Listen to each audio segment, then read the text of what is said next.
texto que vamos trabalhar é Romanos 8, a partir do verso 18. Eu queria que você abrisse Romanos 8, a partir do verso 18 até o 39. Nós vamos fazer essa leitura e depois vamos considerar juntos esta preciosa passagem da Bíblia.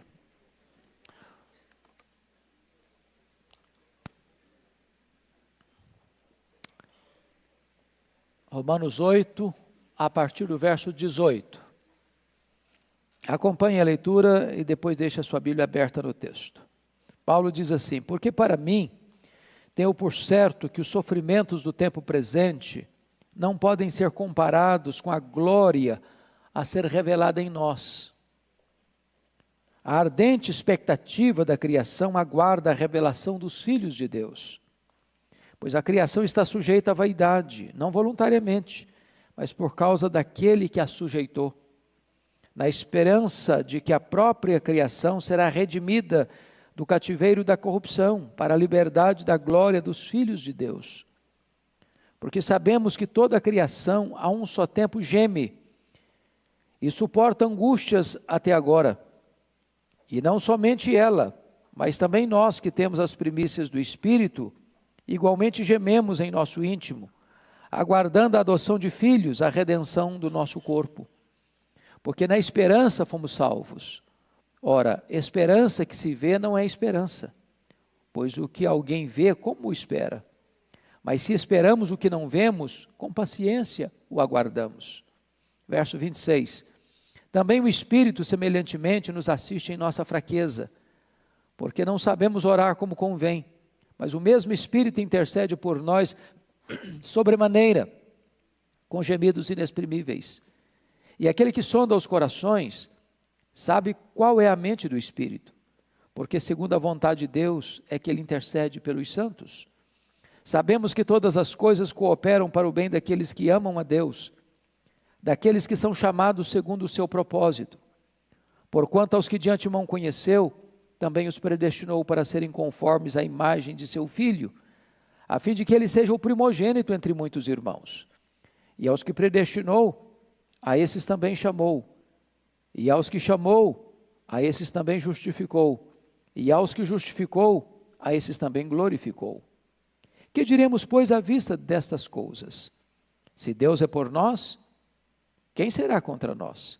Aquele que não poupou o seu próprio Filho, antes por todos nós o entregou, porventura não nos dará graciosamente com ele todas as coisas? Quem tentará acusação contra os eleitos de Deus? É Deus quem os justifica.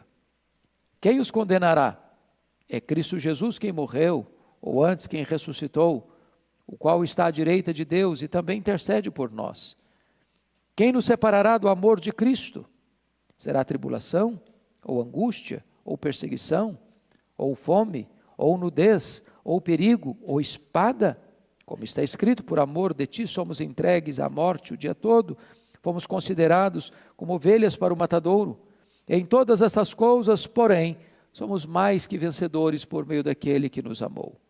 Porque eu estou bem certo de que nem a morte, nem a vida, nem os anjos, nem os principados, nem as coisas do presente, nem do porvir, nem os poderes, nem a altura, nem a profundidade, nem qualquer outra criatura poderá separar-nos do amor de Deus, que está em Cristo Jesus, nosso Senhor. Amém. Então hoje nós vamos trabalhar sobre o tema a gloriosa segurança dos salvos. Este texto é como que o ponto culminante, o apogeu, o pináculo da argumentação do apóstolo Paulo no que concerne à segurança da nossa salvação. E introdutoriamente eu diria para você que o verso 18 revela um belíssimo contraste entre o sofrimento presente e a glória futura. Se nós focarmos a nossa atenção no sofrimento que a gente passa aqui, parece que a vida perde um pouco o seu brilho. É bem verdade que muitos de nós aqui não passam sofrimentos tão profundos, tão longos, mas você conhece gente que cuja vida é um calvário de sofrimento. Anos e anos, às vezes, uma enfermidade grave, anos e anos privado da liberdade, anos e anos com lutas tremendas na família, ou no casamento, ou com os filhos. Mas Paulo está aqui abrindo para nós uma clareira de conforto, dizendo o seguinte: o sofrimento que você enfrenta agora, o sofrimento do tempo presente, não pode ser comparado com as glórias por vir a serem reveladas em nós. Então, em vez de você focar sua atenção na dor do agora, concentre sua atenção nas consolações por vir, nas glórias por vir, nas recompensas divinas que estão reservadas para você. Tá? Eu queria então olhar esse texto e dividir esse texto em alguns pontos. Primeiramente, chamando a sua atenção para aquilo que Paulo chama de os gemidos da criação. Versículos 18 a 22.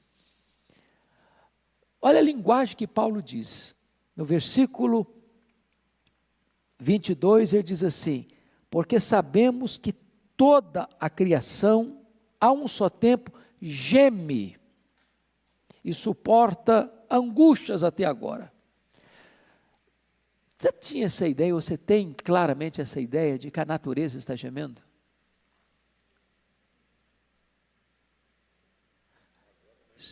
Mais do que nunca, né? Se contorcendo com cólicas intestinais. Há uma dor profunda na natureza. E é muito importante entender que quando os nossos pais caíram no Éden, eles não trouxeram, desculpa da expressão pesada, desgraça apenas para eles. A natureza também foi atingida. A terra que era tão generosa começa a produzir abrolhos, espinhos.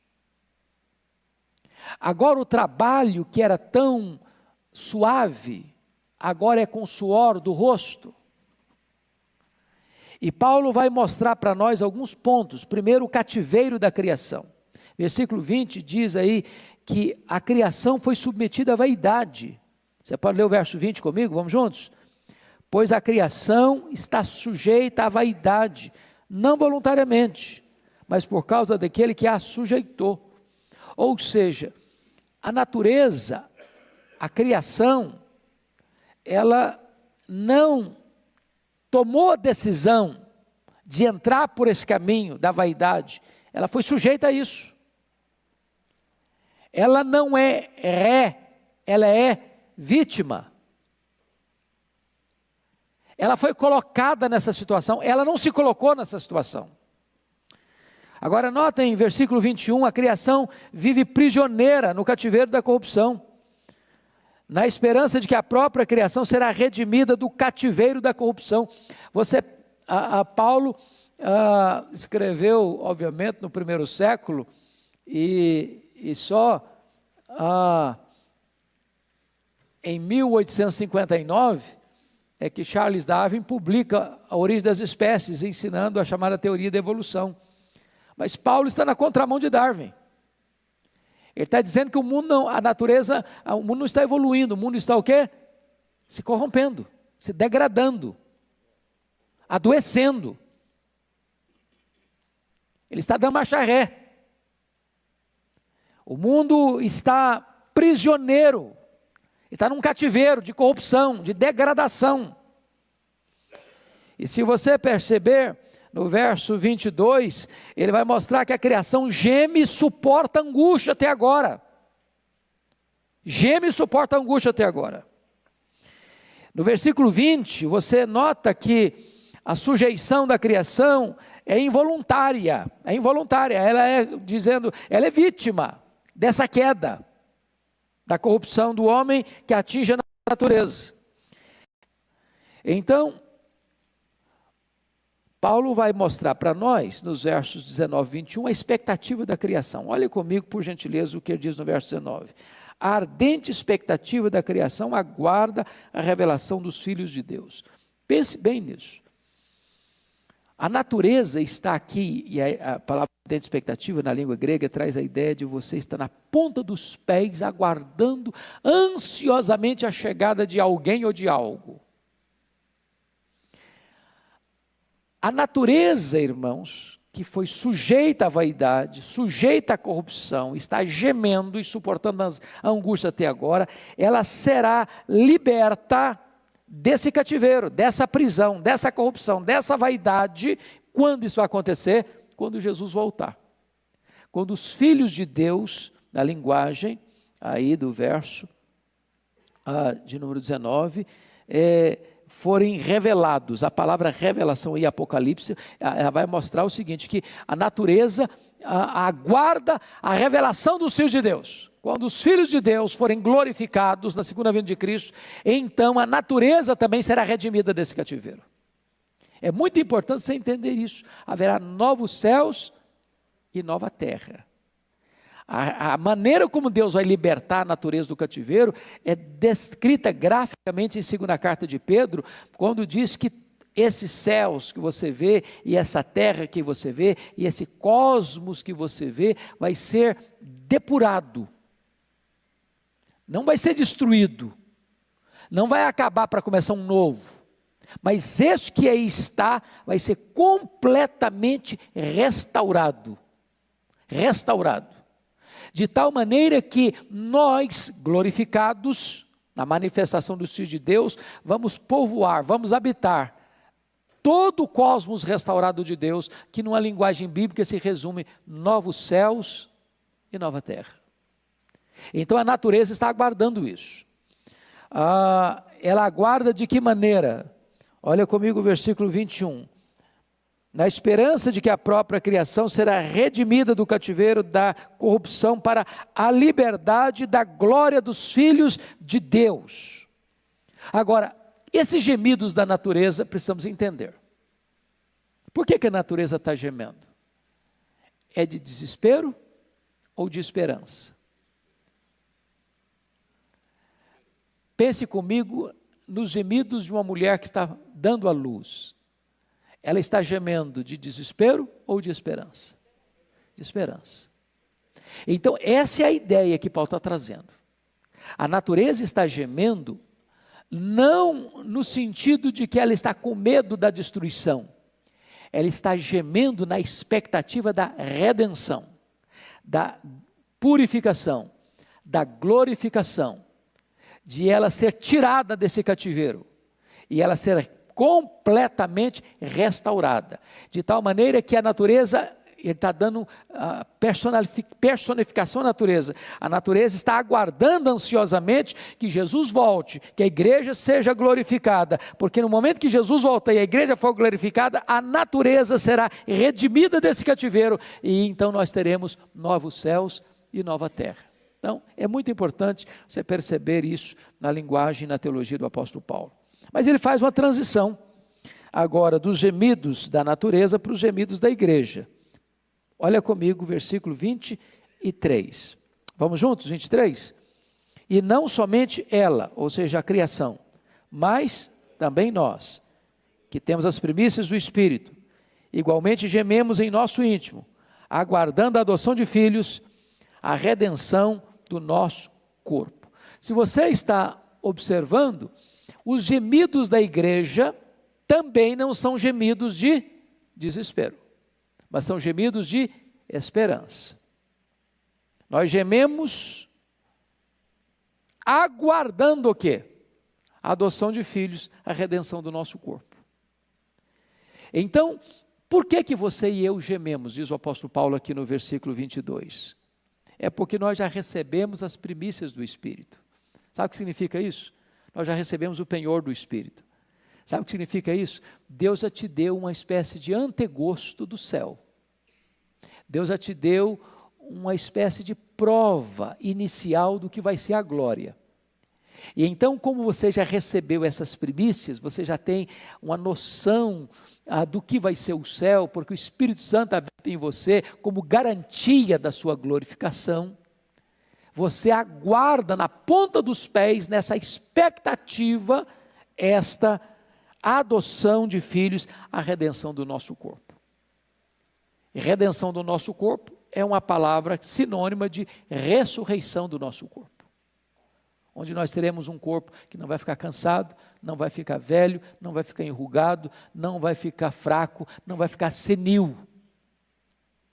Aguardar esse corpo imortal, incorruptível, poderoso, glorioso, espiritual, celestial, semelhante ao corpo da glória do Senhor Jesus, é a razão dos gemidos da igreja.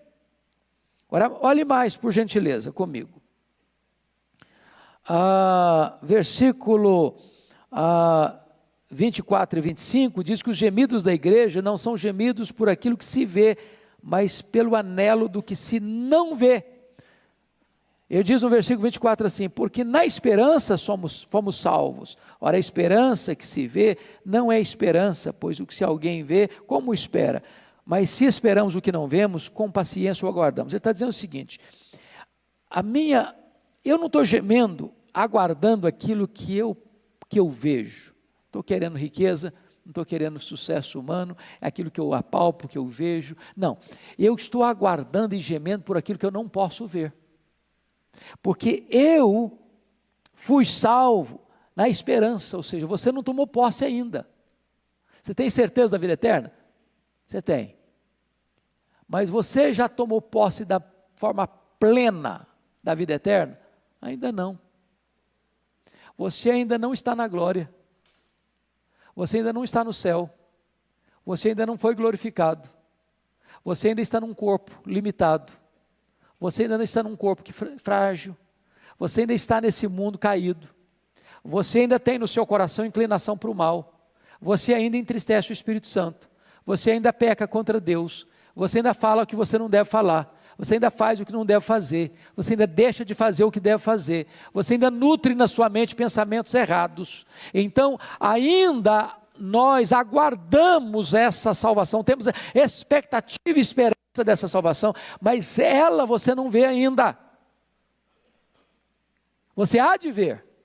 E se você tem certeza de que você tem essa vida eterna, você tem o quê? Paciência para esperar. Nesse interregno da posse, direito de posse e posse plena, você aguarda, você espera, com paciência, diz o apóstolo Paulo. Pois bem, aí ele vai fazer uma outra transição, a transição do gemido da criação para os gemidos da igreja e dos gemidos da igreja para os gemidos do Espírito Santo. Aí você percebe uma coisa linda, a natureza geme, a igreja geme, Deus geme. Esses gemidos saem do limite da terra e chegam aos céus. Esses gemidos saem do inanimado da criação, ou da criação irracional, para a criação racional, que são os homens, para a própria divindade. E agora compara comigo o versículo de número 26. Também o Espírito semelhantemente nos assiste em nossa fraqueza, porque não sabemos orar como convém. Aqui tem algo que nos impressiona muito, porque ele está dizendo o seguinte: também o Espírito, qual a palavra que segue aí? Semelhantemente. A natureza está gemendo, a igreja está gemendo, o Espírito Santo está gemendo. Por que o Espírito Santo geme? Você já parou para pensar nisso? E aqui eu queria que você olhasse comigo alguns aspectos. Se Paulo está aqui nesse texto mostrando que nós temos uma segurança eterna, ele diz que essa segurança eterna não é por causa da nossa força. Nós não estamos fincados na autoconfiança para ter certeza. Nós temos segurança eterna e certeza inabalável, apesar de quê? Da nossa fraqueza. Você se acha fraco? Reconhece as suas fraquezas? Que tipo de fraquezas nós temos?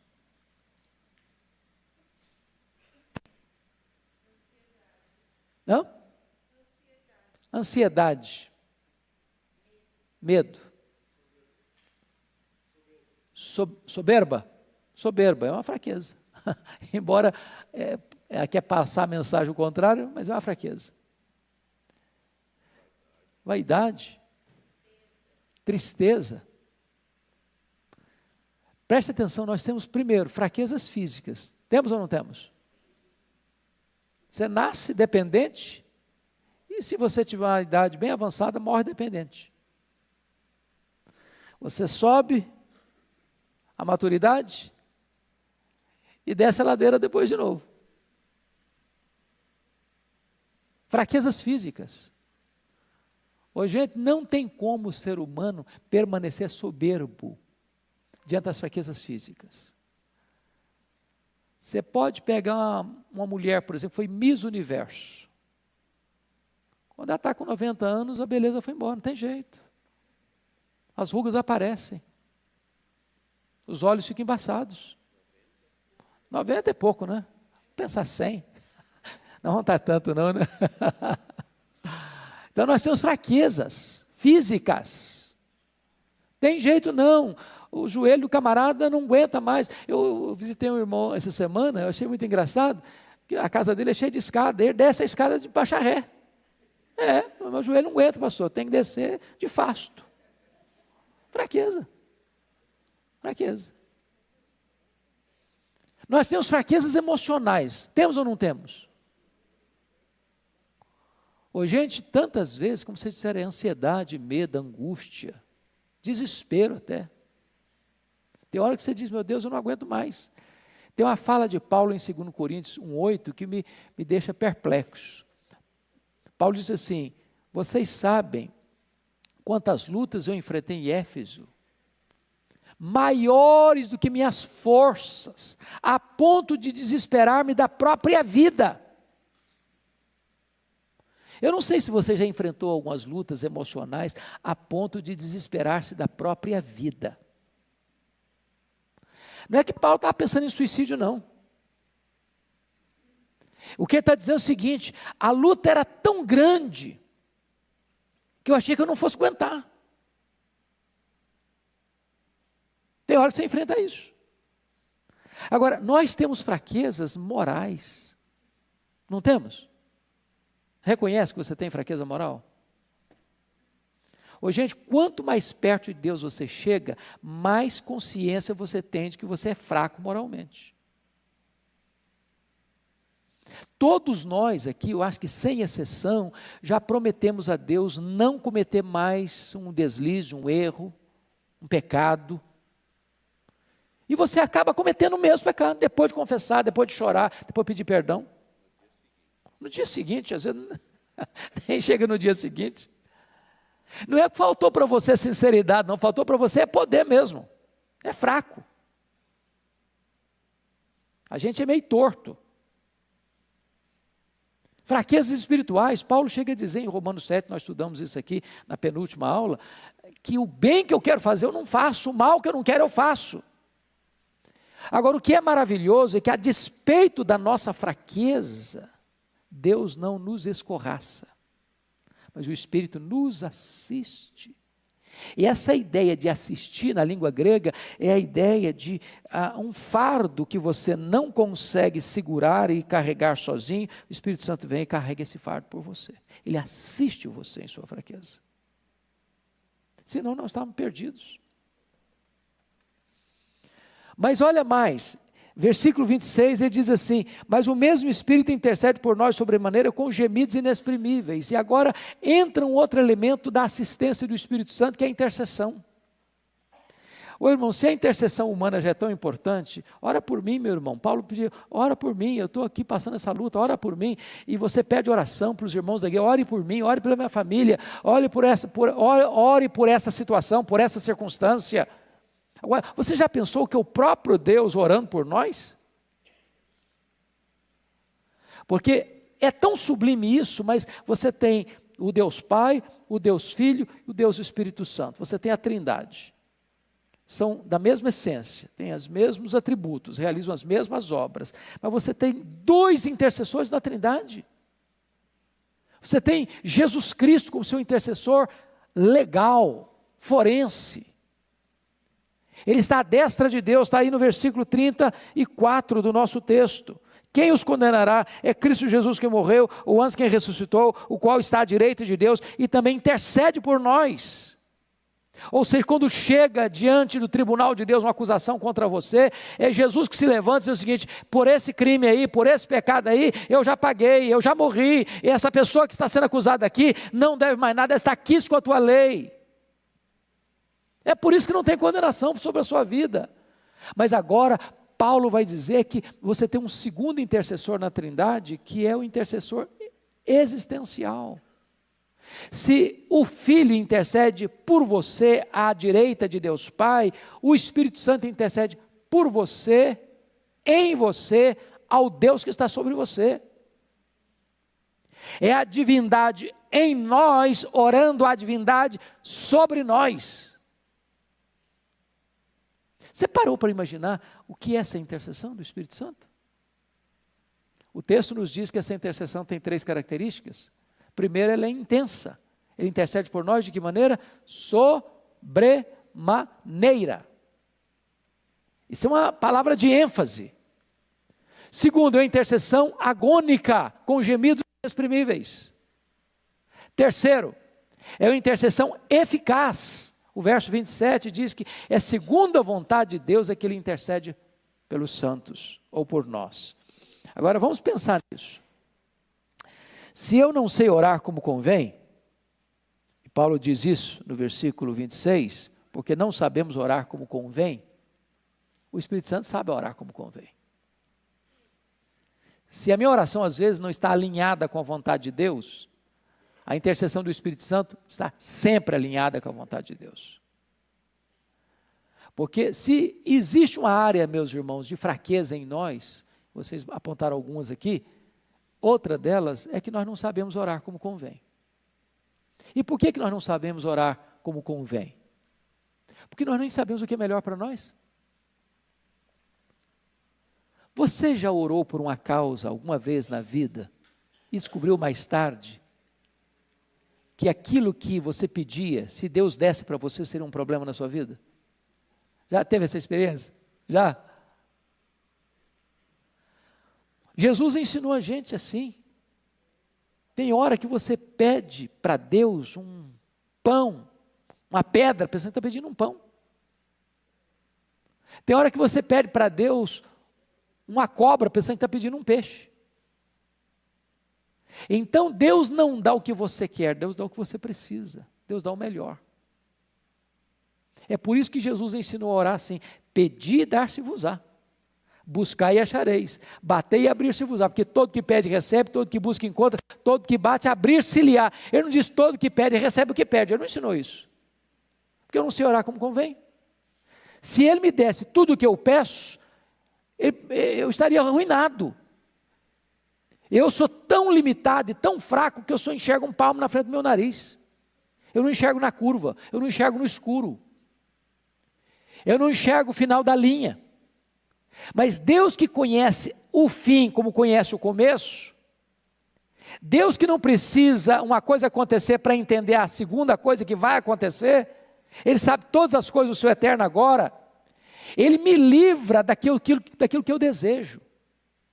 Ele me liberta daquilo que eu mais quero. Ele diz: meu filho, eu não vou atender você, que você não sabe o que você está pedindo. Mas o Espírito Santo intercede por nós, sempre alinhado com o propósito e com a vontade soberana de Deus. Ele nos assiste em nossa fraqueza. Ele intercede por nós com gemidos inexprimíveis. Mas notem comigo que depois que Paulo mostra a segurança que nós temos na obra do Espírito Santo, nos versos 26 e 27, ele avança para o verso 28, dizendo que nós podemos ter firmeza por causa do perfeito projeto, plano de Deus na nossa vida. Pode ler o 28 comigo? Vamos lá? Sabemos que todas as coisas cooperam para o bem daqueles que amam a Deus, daqueles que são chamados segundo o seu propósito. De todos os tantos versículos da Bíblia, se eu pudesse escolher um só, escolheria esse. Esse texto para mim é de uma riqueza incomparável. E eu gosto da maneira como Paulo começa, sabemos. Ele não diz assim, sentimos. Ele diz, sabemos. E a palavra aqui na língua original é uma palavra oriunda da matemática. É um termo exato. Não tem possibilidade de variação. É isso mesmo. É concreto. É objetivo. É categórico. Sabemos. E sabemos o quê? Que algumas coisas, que as melhores coisas, todas as coisas cooperam para o bem daqueles que amam a Deus. Mas, irmãos, entender isso é muito importante. Porque vejam comigo, por favor. Se eu não entender bem esse versículo, eu posso chegar a conclusões perigosas. Primeiro, Paulo está ensinando que todas as coisas que acontecem com você e comigo são coisas boas. Ele está dizendo isso?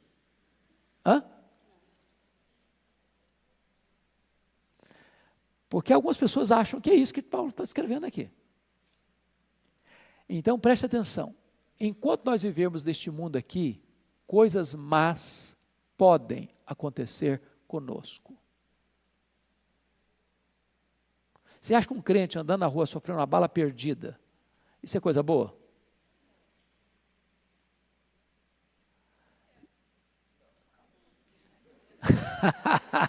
Eu não quero essa coisa boa não, você está querendo?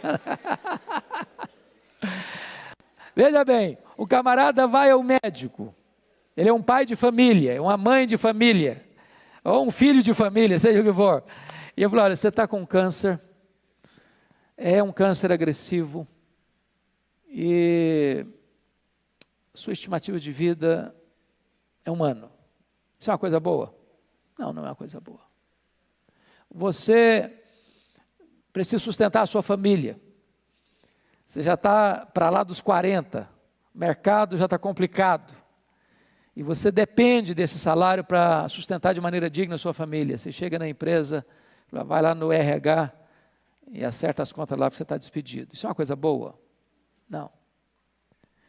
Você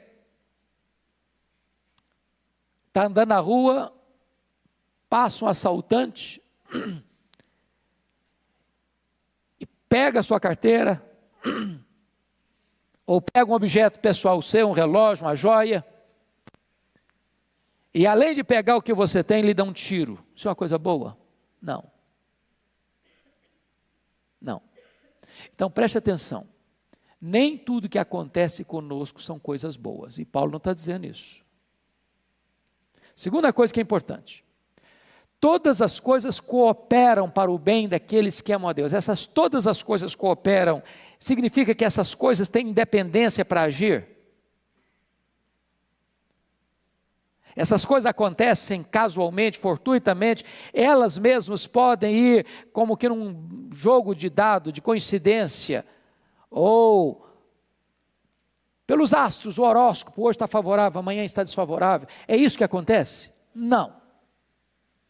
Segunda coisa, terceira coisa, todas as coisas cooperam para o bem de todas as pessoas? Também não. Também não. Quem semeia vento, colhe tempestade. Quem semeia na carne, da carne colhe corrupção. Então o que é que Paulo está querendo dizer? É que se você ama Deus, Deus está com as rédeas da sua vida nas suas mãos. Mesmo que uma circunstância adversa venha sobre a sua vida, e ela em si é má, e não é boa, Deus é poderoso para reverter isso em seu favor, seu bem. Pois não, irmã? Eu vou dizer depois para vocês o que ela está falando.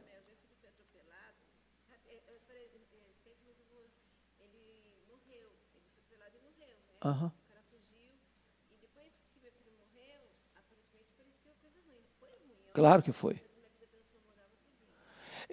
Ela está dizendo que o filho dela foi atropelado e veio a óbito. Foi uma coisa ruim? Óbvio que foi. É óbvio, uma dor indescritível. Um pai e uma mãe enterram um filho. Mas depois desse fato, a vida dela foi transformada, a família dela foi transformada, impactada. Deus reverte uma situação adversa, uma coisa boa para nós. A Mantina Adorno Vassão, que foi pastor da Catedral do Rio muitos anos, escreveu um livreto sobre este texto, e ele disse que um dia um jovem se aproxima dele e diz: pastor, eu queria que o senhor fosse pregar num culto de ações de graças, que eu estou oferecendo a Deus. Eu passei longos anos enfermo, e eu estou curado, e eu queria dar um culto de ações de graça. Eu falei: meu irmão, é mais do que justo que nós agradeçamos a Deus pela sua cura. Eu falei: não, pastor, mas eu não quero agradecer a Deus pela minha cura, eu quero agradecer a Deus pela minha enfermidade. Eu era um jovem rebelde, eu andava longe de Deus, eu era um blasfemo, a minha vida estava completamente torta, e Deus permitiu que eu ficasse doente, para que o meu coração fosse quebrantado, para que eu reconhecesse a minha dependência de Deus, para que eu me voltasse para Deus. Então eu quero dar graças a Deus pela minha enfermidade. Deus é poderoso para reverter. Talvez você possa estar olhando para a sua vida hoje dizendo o seguinte: pastor, mas se esse negócio é assim, eu acho que na minha vida funciona não, porque está tudo de ponta cabeça. Então a complicação. Se eu contar a minha história para o senhor, até pedra chora. Tem hora, deixa eu dizer uma coisa importante aqui para vocês, tem hora que você não vai entender o que Deus está fazendo na sua vida, e Deus nem prometeu que você vai entender também. Deus nem sempre promete explicação, o que Deus promete é restauração. Pense comigo na história do Jó. Todos nós sabemos quais foram os golpes que Jó sofreu, na vida financeira, na saúde, enterrando os filhos. A mulher o deixa na hora que ele mais precisava dela. Os amigos acusam. Quando ele está nesse torvelinho da dor, o que ele fez é o que todos nós faríamos: perguntar para Deus por quê. Quantas vezes ele perguntou isso para Deus? 16 vezes. O que ele fez é o que você e eu faríamos: ele queixou-se 34 vezes contra Deus. Leia os salmos são muito mais de lamento do que de louvor. Tem mais salmos de lamento do que de louvor. Deus que nos conhece, nos fez, nos ama e nos salva, não fica irritado com você quando você diz: Deus, está doendo. Deus, por quê? Mas sabe qual foi a resposta de Deus para Jó diante de 16 perguntas e de 34 queixas? Silêncio, não explicou nada, falou nada, não deu nenhuma explicação, nenhuma luz no fim do túnel, nada, silêncio total.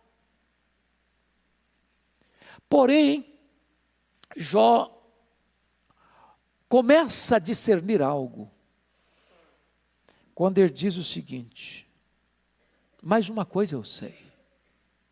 Mas uma coisa eu sei, está no fundo do poço, mas uma coisa eu sei, é que o meu Redentor vive.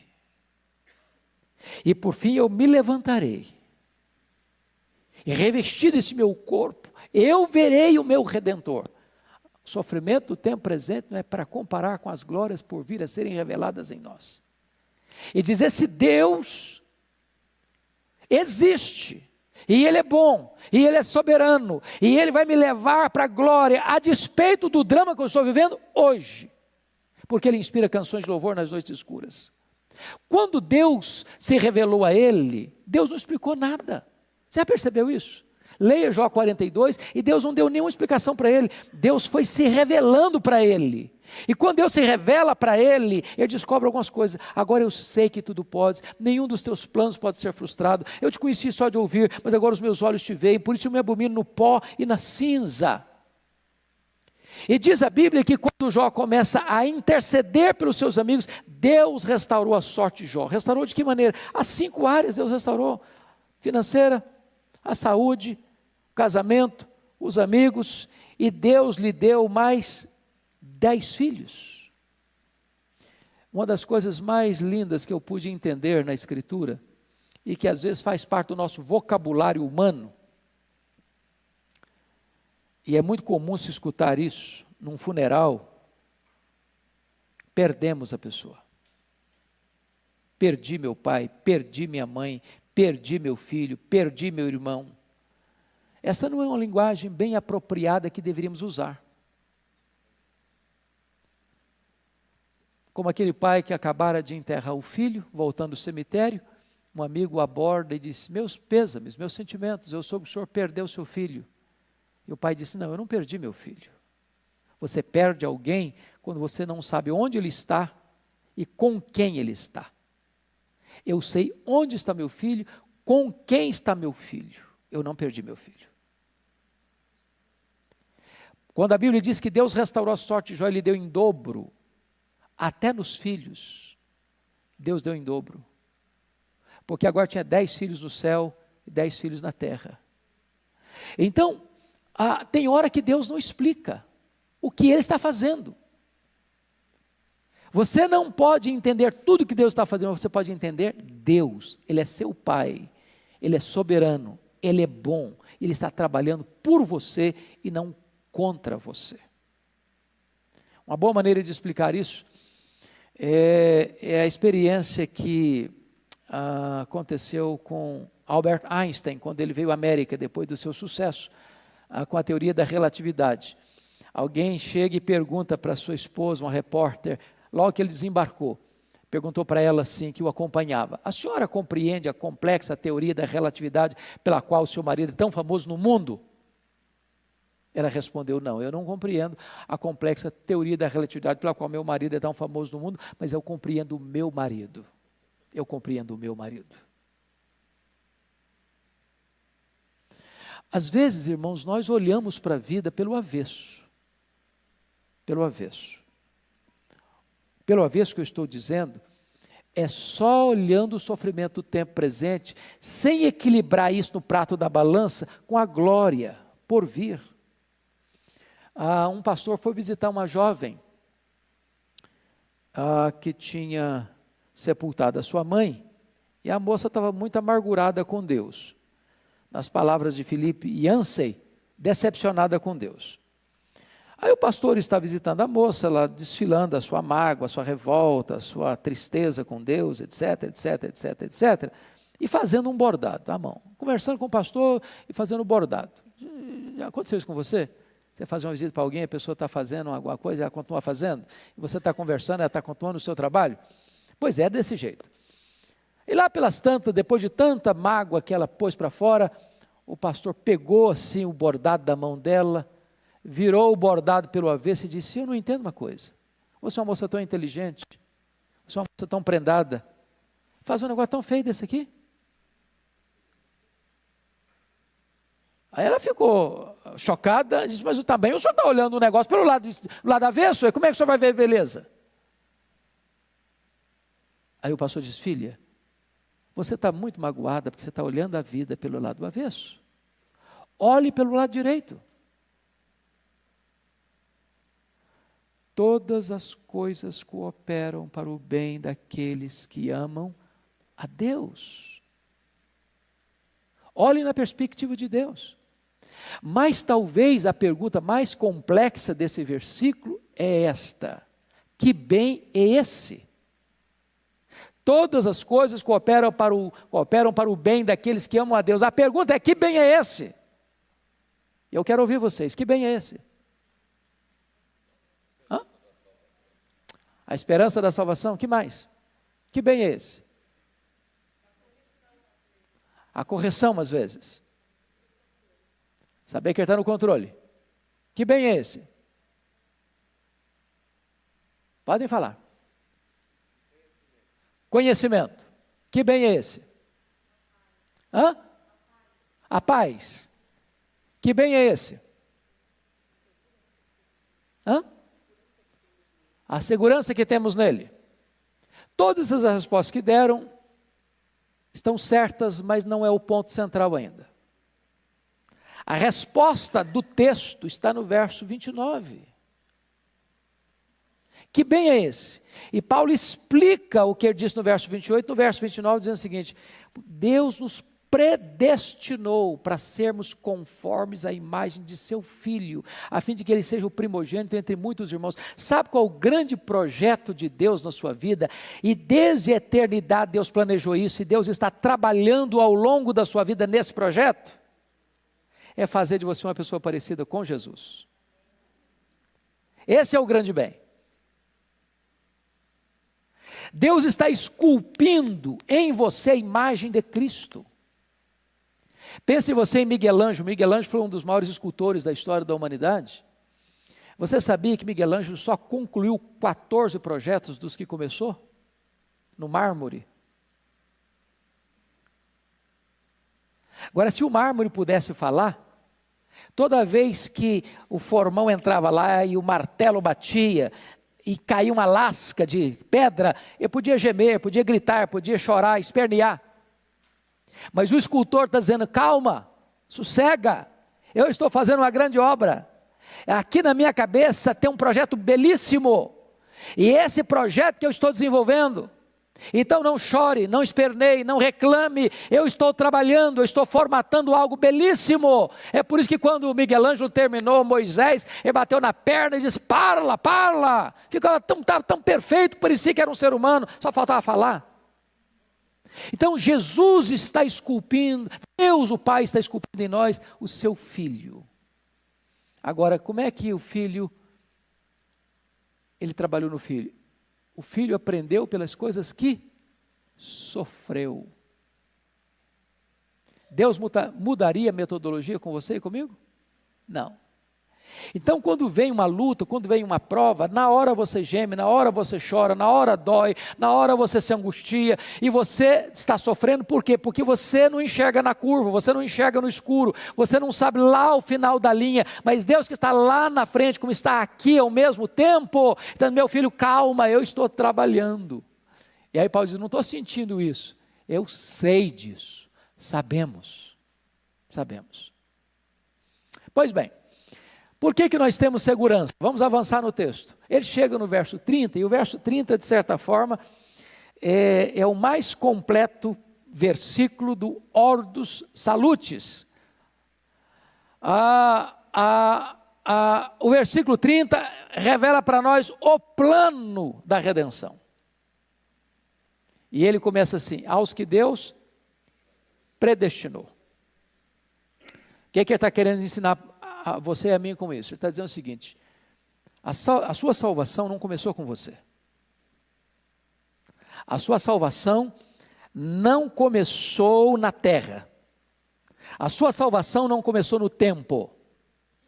A sua salvação foi planejada por Deus, determinada por Deus, antes que houvesse mundo, antes que você nascesse.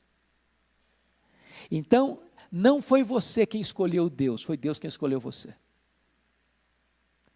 Não foi você que passou a amar a Deus, para Deus então te amar. Não, você só ama a Deus porque Ele amou você primeiro. Pergunta: Deus escolheu você por quê? Porque Ele previu que você ia crer, então Ele escolheu? Não. Está escrito em Atos 13, 48 assim: todos quantos foram predestinados para a vida eterna, creram. De tal maneira que a fé não é a causa da predestinação. A fé é consequência da predestinação. Você não foi eleito porque creu. Você creu porque foi eleito. Sabe o que acontece isso? Tira da sua mão qualquer sentimento de vaidade, de soberba, ou diz: não, eu alcancei minha salvação, eu vou chegar lá no céu e receber a medalha de honra ao mérito, eu vou chegar lá e dizer: eu estou aqui porque eu fiz por onde, eu cheguei aqui porque eu mereci, eu cheguei aqui porque eu sou bom, eu cheguei aqui porque eu sou um crente batuta, eu cheguei aqui porque Deus foi muito sábio ao me escolher, porque se Ele não me escolhesse, Ele teria cometido um erro gravíssimo, porque eu sou alguém maravilhoso. Não, você vai chegar lá de cabeça inclinada, foi graça. Aos que Deus predestinou, a esse Deus fez o quê? Também chamou. Preste bem atenção nisso. Que chamado é esse? Você sabe que tem dois chamados, um chamado geral e um chamado específico, um chamado dirigido aos ouvidos e outro chamado dirigido ao coração. Muitos são chamados, poucos escolhidos. Jesus diz assim: as minhas ovelhas ouvem a minha voz e me seguem. De tal maneira que os que foram predestinados, ao serem chamados, ouvem a voz do pastor. Irmãos, isso é glorioso, glorioso, porque duas pessoas escutam o mesmo sermão, um se quebranta, o outro endurece. O mesmo sermão, o mesmo pregador, no mesmo lugar, no mesmo dia, sob as mesmas circunstâncias. O mesmo sol que endurece o barro, amolece a cera.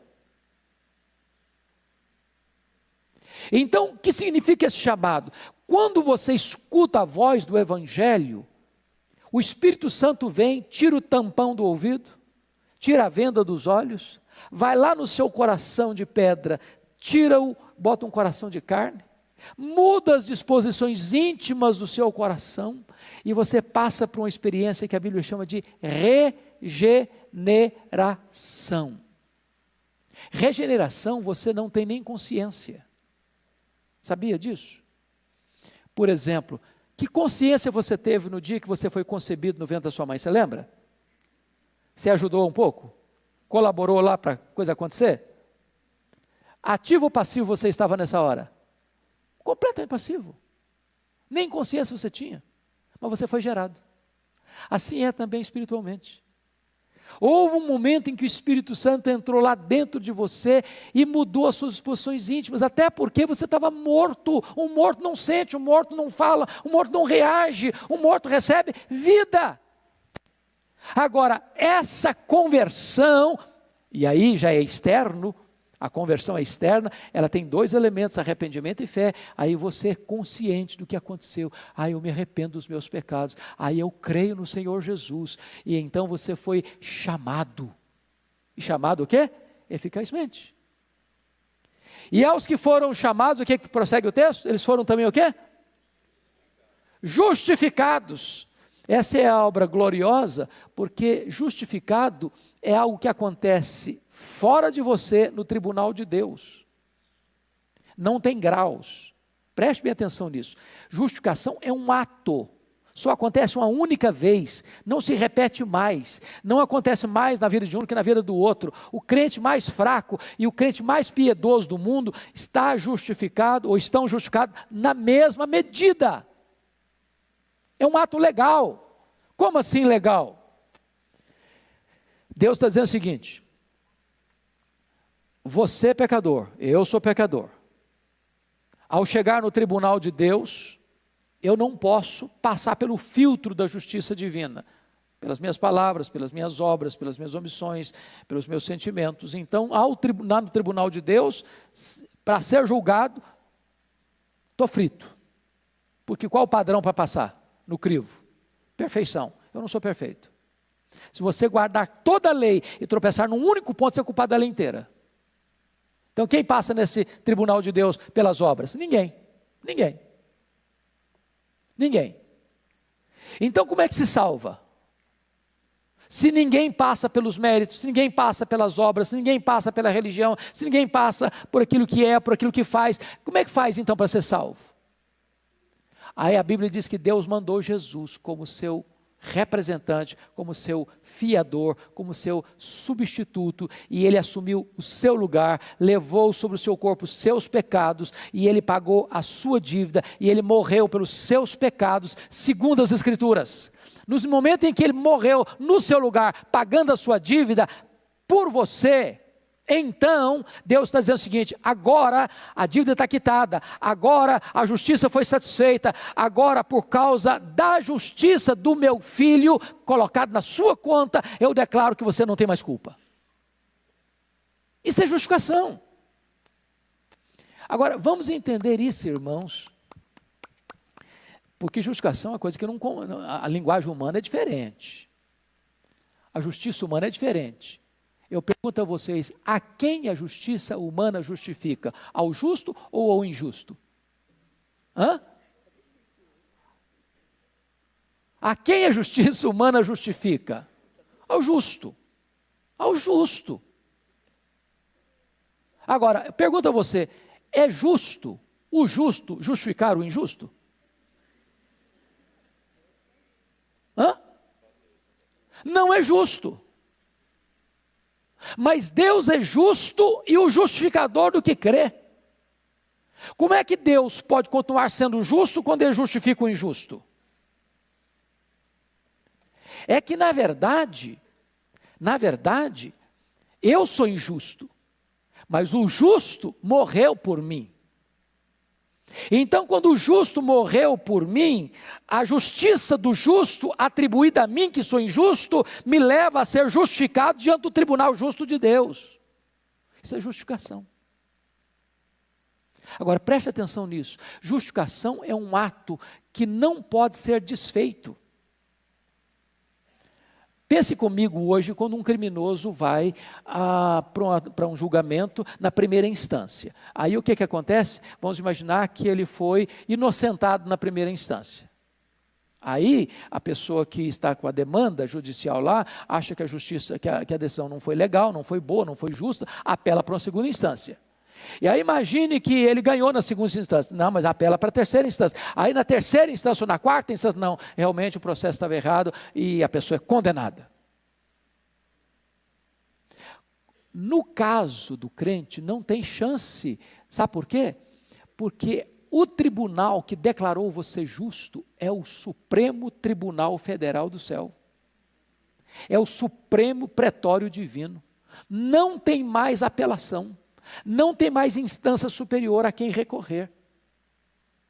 É por isso que Paulo pergunta no verso 33 assim: quem tentará acusação contra os eleitos de Deus? O que está escrito? É Deus quem os justifica. E aí ele dá a base legal no verso 34. Quem os condenará? Aí ele dá a base legal por que não tem chance de você ser condenado. Foi Cristo quem morreu. Ou antes quem ressuscitou, o qual está à destra de Deus e também intercede por nós. Sabe o que ele está dizendo? Deus é justo para não punir o mesmo crime duas vezes. Se Ele puniu no seu Filho, não vai punir em nós. Louvado seja Deus. No dia que você entender a doutrina da justificação, o seu coração descansa. Descansa.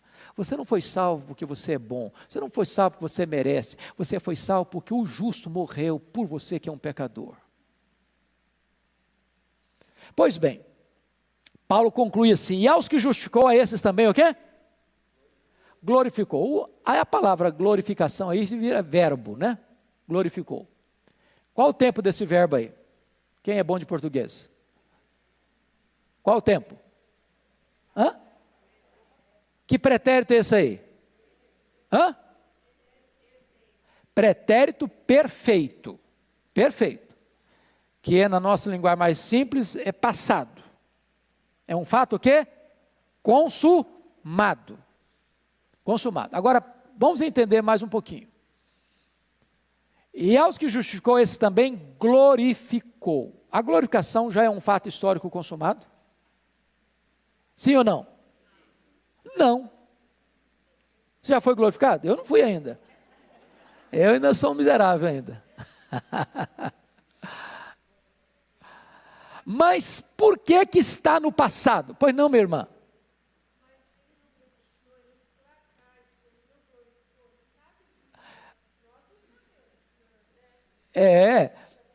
Exato. Esse é o ponto. Na mente de Deus, nos decretos de Deus, você já está glorificada. E embora historicamente isso não aconteceu. O que o texto está querendo mostrar para nós é o seguinte: decreto de Deus e realidade é a mesma coisa. Quando Deus determina, Deus não faz rascunho nos seus planos. Deus não precisa de upgrade nos seus planos. Deus não precisa de atualização nos seus planos. O que ele está dizendo é o seguinte: na minha mente, nos meus decretos, aqui em cima, está tudo resolvido. No meu tribunal está tudo resolvido. Então você que foi predestinado, você que foi chamado, você que foi justificado, já está no céu, embora historicamente você ainda está a caminho. Isso só vai acontecer historicamente quando Jesus voltar. Quando Jesus voltar, os mortos ressuscitarão, com um corpo incorruptível, imortal, poderoso, glorioso, espiritual, celestial, e os que estiverem vivos serão transformados e arrebatados para estar com Jesus nos ares. Isso só vai acontecer lá na frente, historicamente falando, mas como Deus vê tudo no seu eterno agora, já está glorificado.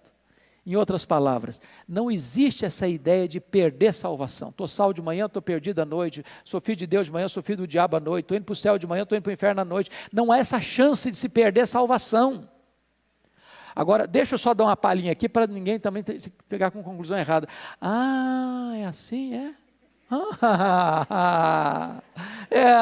Então eu vou viver, vou ficar na sombra e água fresca, então deixa eu fazer o que eu quiser fazer, porque o troço está seguro mesmo, aí está beleza demais para mim. Ué, que negócio é esse? É moleza. Para um pouquinho. A pessoa que usa esse argumento para viver no pecado, ele só está dando uma demonstração, ele nunca nasceu de novo, ele nunca foi salvo.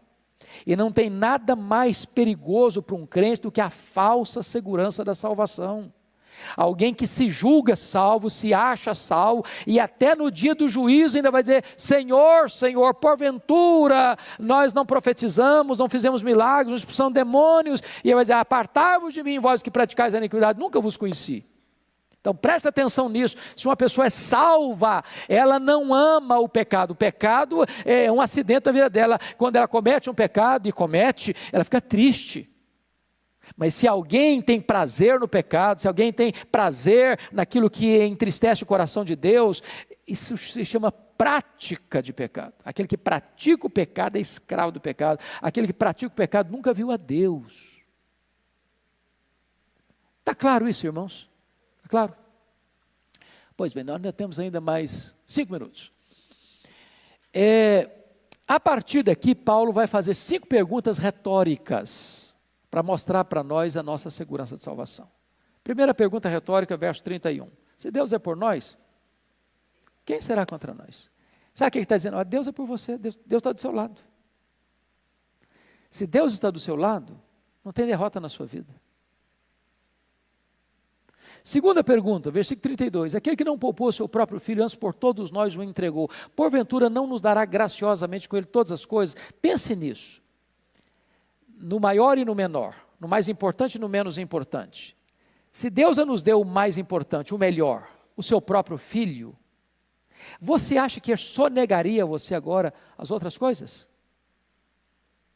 Ele faria o maior e deixaria de fazer o menor? É um argumento lógico. Paulo é irresistivelmente eloquente na sua lógica. Impossível. Porque ele já nos deu prova de que ele deu o máximo, ele deu a si mesmo, ele deu o seu filho. Terceira pergunta, versículo 33. Quem tentará acusação contra os eleitos de Deus? A Bíblia diz que o diabo é o nosso acusador. E tem outras pessoas que parece que também imitam o papel do diabo e acusam. É por isso que a palavra lá em Timóteo, quando fala de acusadores, a palavra lá é diabolos. Dá uma olhadinha, por favor. 1 Tessalonicenses, 1 Timóteo capítulo 3,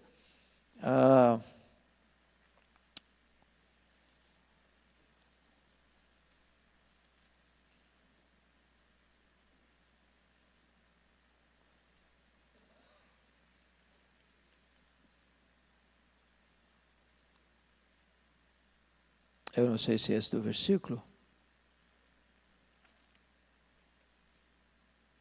Depois eu preciso conferir. Sou inimigo de contendas. A palavra é diabolos. E diabolos é a palavra do grego para acusador. Quem tentará acusação contra os eleitos de Deus? Quem? 3,6? Cadê? que está escrito? Não, não é não. É a palavra acusador, esse é o seu termo no grego lá. Daqui a pouco eu ver se eu recordo o versículo. O ponto básico que eu quero destacar aqui para vocês é o seguinte. A terceira pergunta: quem os condenará? Não, a pergunta: quem tentará acusação contra os eleitos de Deus? Versículo 33. É Deus que os justifica. Em outras palavras, pense comigo no tribunal, e está falando de tribunal mesmo. Condenação, absolvição, justificação, são linguagens de tribunal. Deus é o Supremo. E Ele está dizendo o seguinte: você está justificado. Se Ele está dito, está justificado, a justificação precisa ter uma base legal. Não é apenas uma declaração. Quando um juiz diz, você está justificado, preste bem atenção nisso, irmãos. Tem que ter uma base legal. Por exemplo, vamos pegar aqui uma linguagem bem de hoje.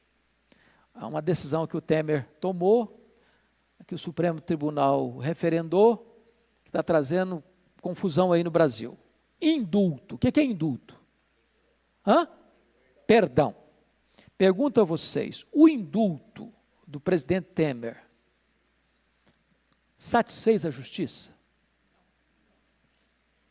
Não.